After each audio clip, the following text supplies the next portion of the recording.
Lorsque Moïse entrait dans la tente d'assignation pour parler avec l'Éternel, il entendit la voix qui lui parlait du haut du propitiatoire, placé sur l'arche du témoignage, entre les deux chérubins. Et il parlait avec l'Éternel. Nombre 7, 89.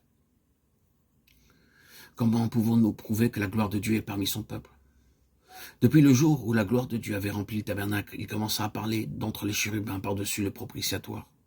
Dieu avait parlé à Moïse auparavant, depuis le buisson ardent. Il lui parla lorsqu'il l'appela sur la montagne. Là, il lui donna toute la loi et le modèle du tabernacle. Mais maintenant, la manière de s'exprimer est totalement différente. À partir de maintenant et dans la suite, Dieu commença à ouvrir son cœur à Moïse pour lui révéler toute sa pensée d'entre les chérubins. Nous avons là la preuve que la gloire de Dieu était parmi son peuple. Dieu parlait et rendait sa pensée claire à tous ceux qui venaient à lui.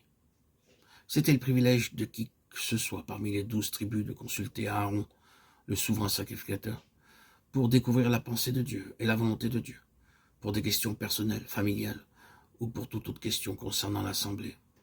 Alors, Aaron allait vers Dieu et il entendait parler d'entre les chérubins, par-dessus le propitiatoire. La grande preuve que la gloire de Dieu est parmi son peuple réside dans le fait que Dieu parle. La nuée couvrit le tabernacle, Nombre 9, 15, 23. Ceci est la seconde grande preuve que Dieu était avec eux dans sa pleine gloire. Leurs yeux étaient constamment fixés sur la nuée qui demeurait sur la tente d'assignation. Que la nuée s'élève le matin, à midi, le soir ou à minuit, les enfants d'Israël ne partaient que lorsque celle-ci s'élevait. Quand la nuée s'attardait un jour, une semaine, un mois, un an ou plus, ils devaient rester là. Ils ne pouvaient pas bouger. Mais où que la nuée aille, ils devaient la suivre. Par ces deux grands signes, nous savons que la gloire de Dieu demeurait parmi son peuple. Nous voyons d'après 1 Samuel 4, 22 que la gloire s'en était allée. Il y avait à cela plusieurs raisons. Considérons quelques causes responsables du déclin spirituel du peuple.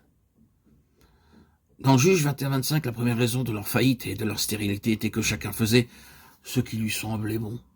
Dans 1 Samuel de 12 à 17, nous voyons une deuxième raison de leur faillite. Les fils d'Élie, le souverain sacrificateur, méprisaient le sacrifice. Et non seulement cela.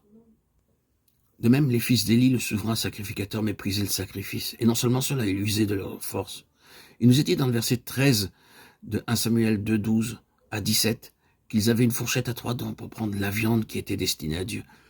De nos jours, la même chose se produit au moyen de fourchettes à 3 dents, c'est-à-dire l'honneur qui devait revenir à Dieu et donné à l'homme à cause de l'amour, de l'argent, l'amour de la puissance et l'amour de la renommée.